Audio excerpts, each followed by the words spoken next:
Greetings everyone and welcome to this edition of the Primetime Newscast in the English language on Canal International, and we are with Monique Naosifoso is the bilingual edition of the 1 p.m. on Canal. Good afternoon, Monique. Good afternoon, Maureen Dité. Mesdames, Messieurs, bonjour, bon début de semaine sur Canal 2 International. C'est le premier rendez-vous de l'information bilingue dont voici les principales articulations.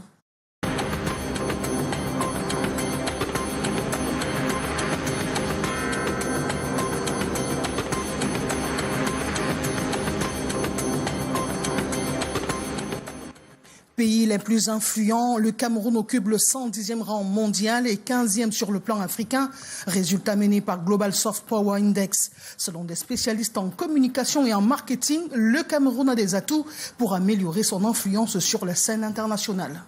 And plans to wipe out poverty, division and build a Cameroon equal opportunity, a vision of the presidential candidate for the Social Democratic Front, the SDF Joshua aussi to rescue Cameroon. The SQF scribe was speaking over the weekend. Carte nationale d'identité en 48 heures, les premiers bénéficiaires l'ont en main. La distribution des toutes premières cartes est en cours au commissariat de sécurité publique de Bastos, où nous y retrouverons nos correspondants dans un instant. And on March 1, 2025, hundreds of women gathered in Douala for transformative workshop aimed at empowering female entrepreneurs in Cameroon. Those are major stories. Details right ahead.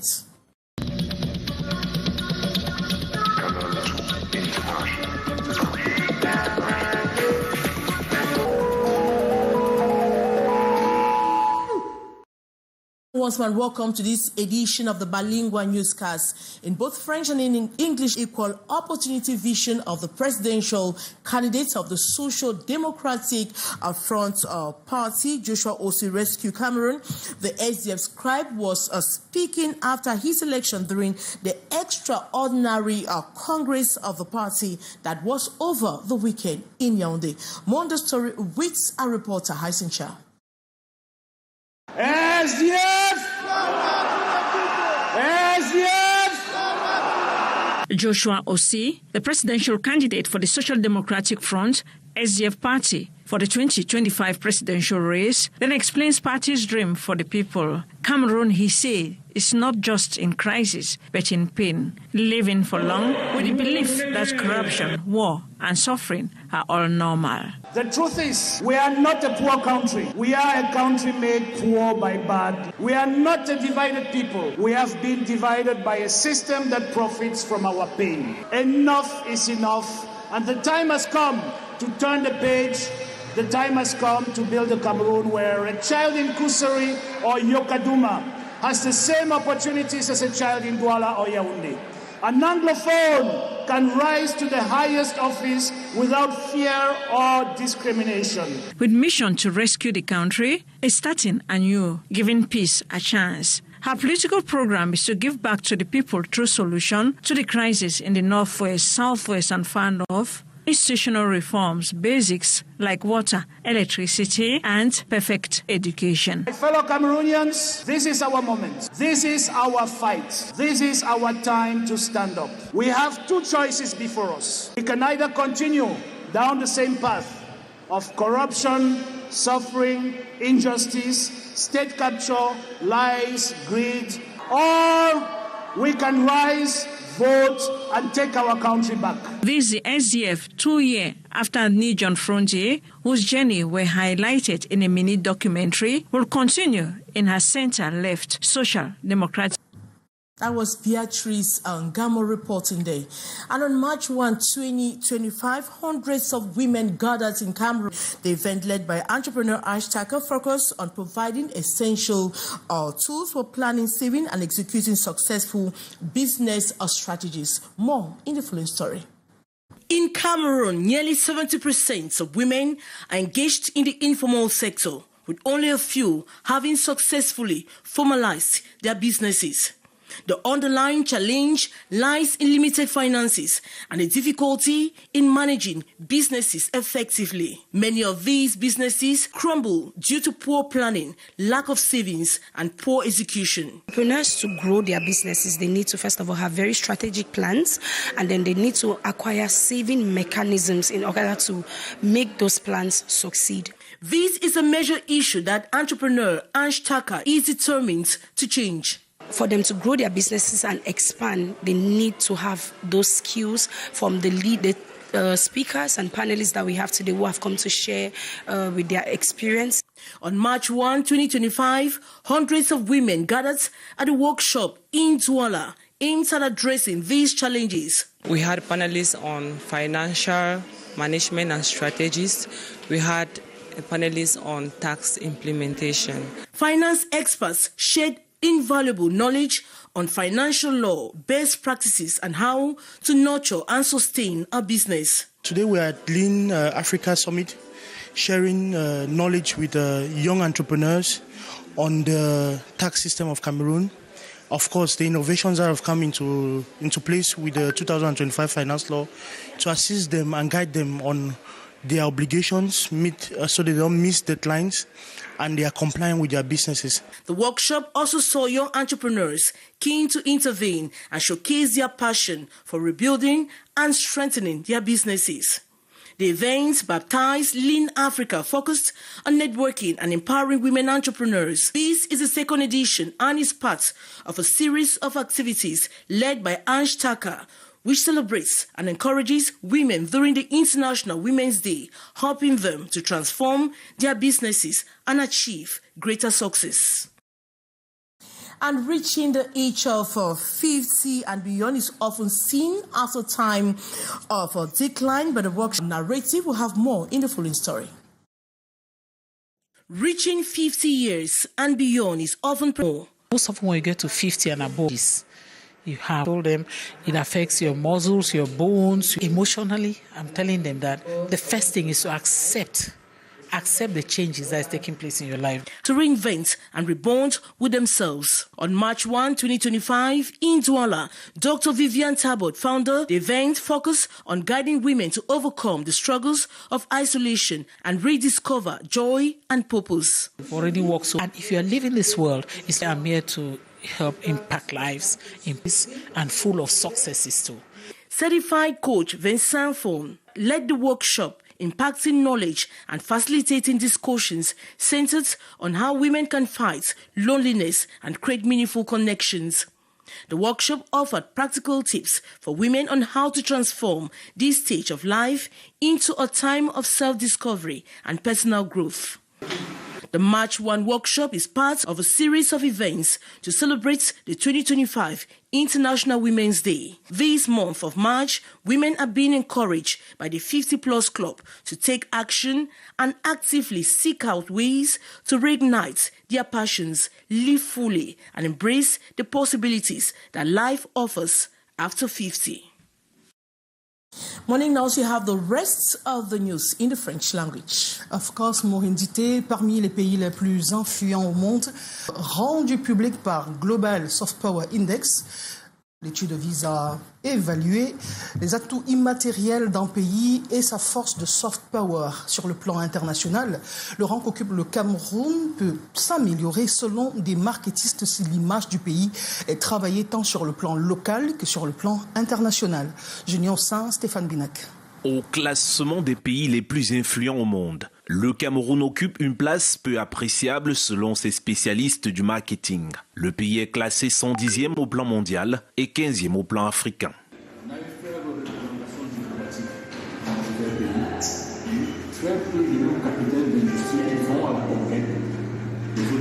Ce classement qui est fait depuis une vingtaine d'années par Global Soft Power Index mis sur des critères précis. Comme par exemple la gouvernance, comme par exemple les valeurs que le pays peut promouvoir, comme le pays. Ainsi, pour ces spécialistes, le Cameroun doit agir pour gagner des places l'année prochaine. Qu'est-ce qu'il faut développer pour cela? Je pense qu'il faut travailler globalement la connaissance du pays, la promotion de son identité, le développement de son attractivité et finalement, de manière générale, la mise en avant de ces meilleurs ambassadeurs que sont les artistes et peut-être les sportifs. Soulignons-le, le soft power est défini comme la capacité d'une nation à influencer les préférences et les comportements de divers acteurs sur la scène internationale par l'attraction et la persuasion plutôt que par la force et la coercition.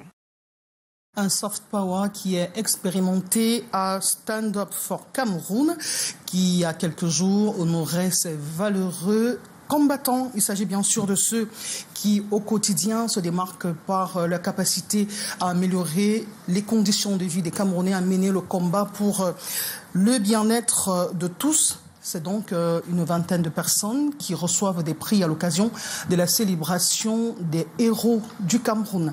Reportage Titi Freeman, Emmanuel Tibuy. Prix du courage et de la détermination pour leur engagement sans faille aux idéaux de changement pour un Cameroun meilleur. Il est d'abord important de rappeler que j'ai été arrêté dans le cadre des marches pacifiques du 22 septembre 2020, lancé par le mouvement pour la renaissance du Cameroun avec à sa tête le président Maurice Kamto. Nous avons répondu à cet appel justement parce qu'il était lié à ce que la jeunesse camerounaise subit au quotidien, la malgouvernance, l'argent du coronavirus qui avait été dilapidé, la guerre dans les régions du nord-ouest, sans oublier ces routes qui ne cessent de tuer les Camerounais au quotidien. On était à la réunion ici là, le 18 septembre 2020.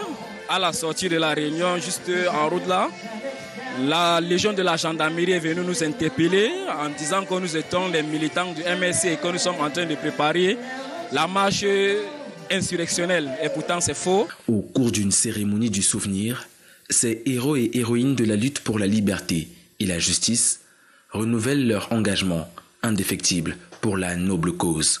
Je pense que je suis sorti plus que fort. Si mon engagement était à 20%, je peux vous assurer que je suis à 500%. Et c'est ce que je veux passer comme message à la jeunesse camerounaise en continuant à mener les combats sur le terrain depuis que je suis sorti.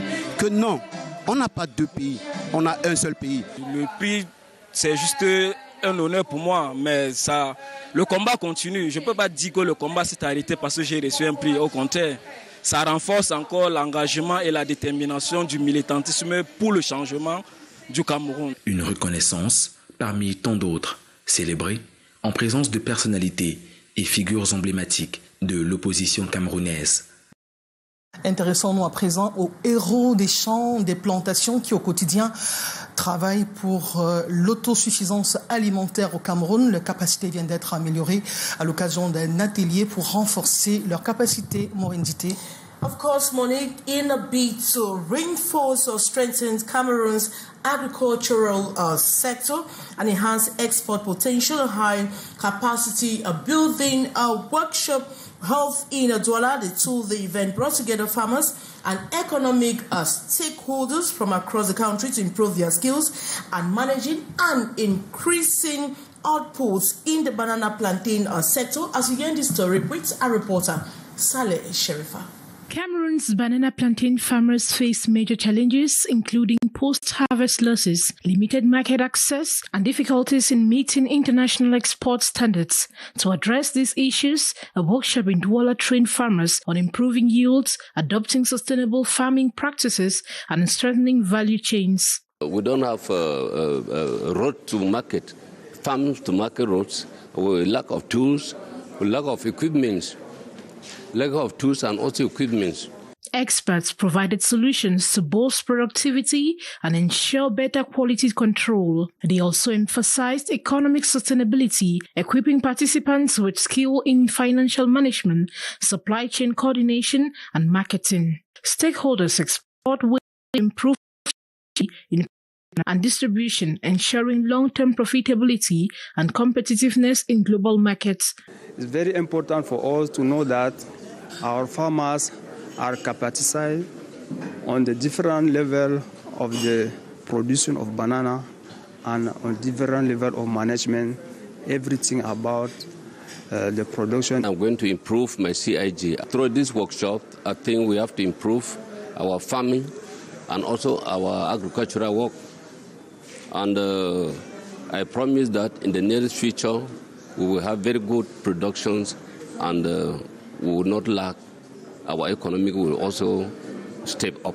With new knowledge, farmers are expected to enhance productivity and expand market reach. This initiative strengthens Cameroon's agricultural sector, fostering innovation and increasing export opportunities.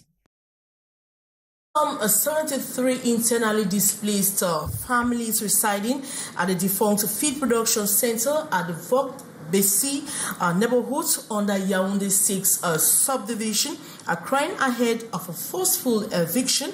These victims of exploitation are begging for attention, calling on the powers that be to come to their aid. As we hear from our reporter, Beatrice Ngamo.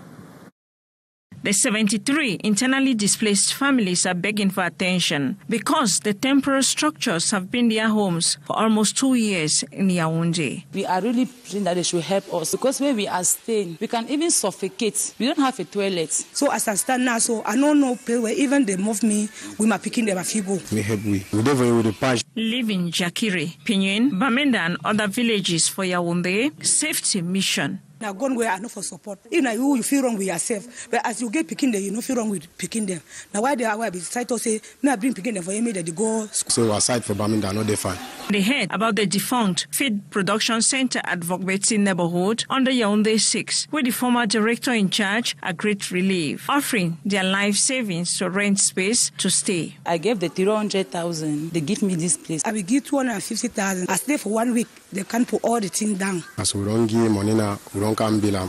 We never even make up to 7 months. We don't come back now, come book. The beginning of trouble to the extent that one Sunday morning, the 5 people shot them inside the building with their children. We cried. My neighbor was even 7 months pregnant. Gifts. A kilo of rice and one sardine and 1 liter of mayo oil, and told us that can stay to our satisfaction until when the war is finished and then go back. 6 months after, they were back for another destruction mission. In the course of the trauma, they received summon letters where they met these people at the DO's office who told them it is over. These farmers, small traders, bayam selam, roadside sellers are now in the middle of nowhere. They turn to legal help also. And nobody in any... Adding that, I'm calling on the attention to save the lives of these people, to get a place for them, because first of all, this one is not a livable situation. Unlawful appropriation of state property to exploit vulnerable victims of Anglophone crisis in dire need of shelter. Morning, now you have the rest of the news in the French language. Nous parlons d'économie avec la transformation structurelle de l'économie camerounaise à l'ère de l'import-substitution. Quand on parle du Made in Cameroun, l'IUT de Douala se pose désormais en ambassadeur. Leslie Pometia, compte rendu. Forte de son expertise, en tant que chef cuisinier, ingénieur en marketing et distribution, l'ambassadrice du Made in Cameroun, Nathalie Brigaud-Ngoum, a animé une masterclass à destination des jeunes start-upers et futurs entrepreneurs de l'établissement sur la valorisation des produits locaux. Quand les gens entendent valorisation des produits locaux, ils pensent que c'est la manière de les cuisiner. Et ça arrête aux aliments. J'ai vu ici de la cosmétique, j'ai vu là de la beauté, j'ai vu de la santé, j'ai même vu de l'artisanat.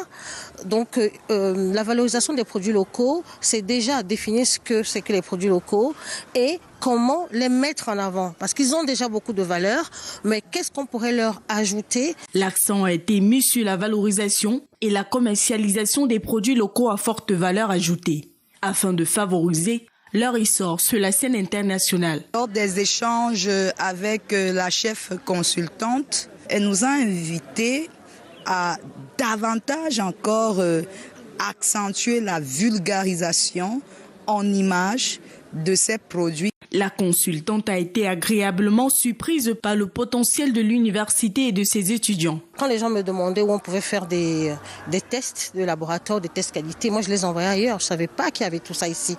Il y a non seulement du matériel, il y a des enseignants, il y a des étudiants, il y a du travail. Et aussi j'ai vu des choses extraordinaires, des choses transformées sur la base de nos produits locaux, que ce soit des huiles essentielles, que ce soit des pâtes alimentaires, que ce soit des sirops de courge. Avec ce que j'ai vu, l'université pourrait être autonome même. La visite arrive à point nommé dans un établissement où les étudiants sont formés à la promotion du Made in Cameroun. La formation qu'on donne aux étudiants, c'est de pouvoir produire à la fin de leur cursus un produit Made in Cameroun. L'IUT de Douala espère que cette visite débouchera sur un accompagnement concret en sollicitant son expertise en tant que coach pour guider les jeunes entrepreneurs dans leur exploration des marchés étrangers.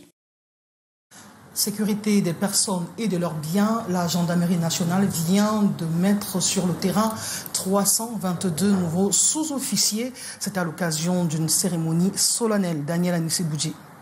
Le grand jour pour 332 sous-officiers de la gendarmerie nationale. Ce 28 février 2025, la sortie officielle après bientôt 3 années de formation, dont 2 passées sur le terrain à Koutaba. Taux de réussite, 87%. Durant la période de formation coordonnée par le commandement des écoles et centres d'instruction de la gendarmerie nationale, ils ont reçu tous les rudiments pour être des professionnels du maintien de l'ordre. Ils sont capables d'acter en ordre public comme commandant, chef d'un groupe et assistant à un peloton. Ils peuvent acter comme officiers de police judiciaire de par les textes légaux et réglementaires de l'État du Cameroun et sont à même de commander et assister un chef de poste ou un commandant de brigade. Nous pouvons dire aujourd'hui avec fierté que nous sommes prêts et nous sommes capables de reproduire cela sur le terrain. Je vais terminer mes propos par remercier le Seigneur sans qui aujourd'hui nous ne serons pas là. À la cour d'honneur du camp Yeyap, à Yaounde, le général de brigade Elias Tongué, commandant la première région de gendarmerie, prodigue au nom du secrétaire d'État à la défense chargé de la gendarmerie nationale les dernières recommandations au moment où ceux-ci s'apprêtent à rejoindre leurs différentes unités. Vous vous apprêtez à rejoindre vos unités dans un environnement plein de défis sécuritaires, dont le plus immédiat est la couverture des élections annoncées par le chef de l'État. Dans la chaîne de commandement, vous devez comprendre votre rôle et surtout connaître votre place. Ce 28 février, les familles étaient également au rendez-vous, bouquet de fleurs à main, pour saluer leur progéniture qui revient de formation, tête haute. Nous restons à Yaoundé pour évoquer cette actualité relative à la distribution des cartes nationales d'identité en 48 heures. Les premiers bénéficiaires l'ont déjà en main. Nous allons tout de suite retrouver nos reporters au commissariat de Bastos, le commissariat de sécurité publique, où nos reporters Delphine Fonkouténé et Luc Mvondo sont allés prendre le pouls de cette autre actualité. C'est un fait nouveau. Delphine, bonjour. Bonjour et bienvenue au commissariat de sécurité publique du 10e à Bastos à Yaoundé qui vibre depuis un instant au rythme de la distribution de la CNI en 48 heures. Eh bien, c'est effectif et c'est connu de tous. Ils sont une dizaine de personnes qui viennent à l'instant même de recevoir leur première CNI, on va le dire, la nouvelle CNI en 48 heures. Cabrel fait partie donc de ces heureux élus, de ces personnes qui au départ ne croyaient pas, mais qui aujourd'hui sont capables de vous garantir de ce que c'est possible, c'est réel au Cameroun. Cabrel, dites-nous bonjour, comment est-ce que vous vous êtes senti après avoir reçu votre CNI en 48 heures? Je suis vraiment réjoui pour la CNI en 48 heures, vraiment, la voici, parce que j'y croyais pas au début, j'y croyais pas. Et on ne croyait pas aussi, 48 heures vraiment, c'est vraiment trop petit, 2 jours on ne croyait pas, mais grâce au gouvernement camerounais, en 48 heures la carte sortie, la carte d'identité nationale d'identité est sortie et nous remercions beaucoup le gouvernement camerounais pour ça. Voilà, tout est parti par le pré-enrôlement en ligne, c'est un exercice auquel vous vous êtes plié, c'était comment en ligne? Le pré-enrôlement en ligne n'était pas facile, pourquoi? Parce que à chaque fois que tu traversais une étape pour renseigner les données, la page se rechargeait automatiquement et ça revenait en avant, donc ça n'a pas été facile. Plusieurs personnes, de grandes personnes les ont aidés à faire. Moi particulièrement, c'est mon oncle qui m'a aidé à faire ça. Donc, mais au final, quand tu arrives à l'étape finale, vous payez les 10 000 demandés et puis le PDF, vous recevez, le pré-enrôlement est fait et vous venez recevoir votre carte en 48 heures au commissariat. Voilà, et c'est effectif, c'est opérationnel, c'est solennel désormais. Il est possible d'avoir sa CNI en 48 heures et ce qui est en train d'être fait ici au commissariat de sécurité publique du 10e à Bastos, d'où nous signons Delphine Fonkouténé, Luc Mvondo en direct pour le 13h. Maureen, on y retrouve Aïssentia. Of course, the International Aviation Organization, Civil Aviation, opens today in the nation's political capital Yaounde, with over 200 security experts from 32 countries. The 2 days forum will review security challenges in Cameroonian and African airports, seeking solutions to ameliorate the situation. Let's move over to the Yaounde Conference Center to meet Hyacinth Cha with updates. Hello, Hyacinth Cha.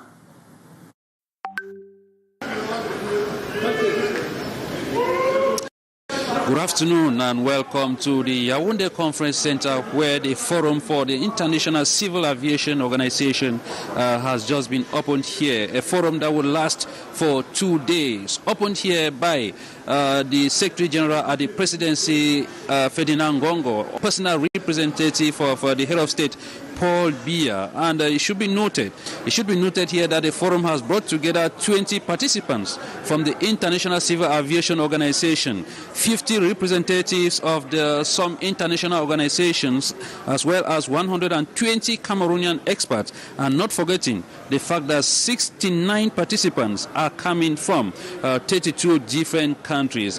And before the opening statement of Ferdinand Ngongo, we equally had a series of addresses here.